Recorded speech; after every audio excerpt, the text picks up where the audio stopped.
بسم الله الرحمن الرحيم. Peygamberimiz sallallahu aleyhi ve sellem bir näse zinanaları ki fark etmeyal, hala zinana olsun, hala erkek olsun, hası şu zamanada Huday saklasın, bir näse erkekliğin ediyani işi ki zinanalığın yüzüvözün edilmeli arayışlardan değil, haram. Hemmecini deppeceden hukumlar Peygamberimiz kargaş edip, lanet edip, gülünme versin şol adamlar, küzünsün şolar dip Huday Peygamberimiz kargaş edip gitipdir. Kim şolar? El-Mustavsilah.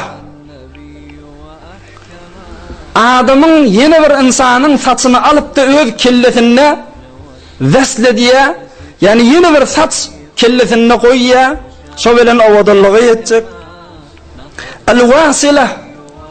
Bir näse arayışgalar ike, şozara saçık adamın kellesine koyup beriye, Allah'ın laneti olsun diptir şulara.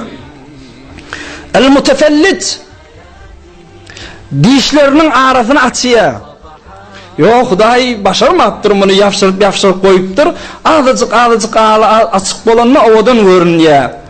Ki Peygamberimizin zamanısında da varmış. Allah lanet etsin bular diptir. Hudayın nazarı yaradan dişlerini kabul etmeyeni tağyir edip ütket ya Allah. El-Mustavşim. Halkubiyet yani Allah lanet etsin diptir. Halıklayan İnnam zani gördüp her form ekirler, her form hatlar bilen halkubi diyen zinanın merdiyanı Allah lanet etsin diptir. El-Vaşim. Hal oklap beriyen, şu işi işleyen adamı da Huday lanet etsin diptir. El-Mutanammis. El-Mutanammis şu zamanını bayıştırmeli vurun. Peygamberin lanet eden adamları. El-Mutanammis karşını elle görüyen Allah lanet etsin diptir. Yüzünün tüyünü ayıryan Allah lanet etsin diptir Peygamberimiz. En-Namis. Bir näse arayışgahlar ike, bir näse zinanalar ike, gelip de zinanaların, ya hatta Huday saklasın bir näse erkekler ike, zavallar ike, karşını elle girip de karşını ya külüldüp ya da kovurup da ayırıyarlar, Allah'ın laneti şolara olsun diptir. Şol arayışı diyarları da olsun diptir.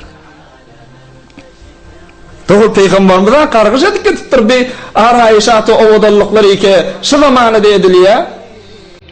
برای مشاهده ویدیوهای بیشتر و کانال یوتیوب سخنرانی های علمای ترکمن سر بزنید، مشترک بشید و منتشر کنید، اجر ببرید.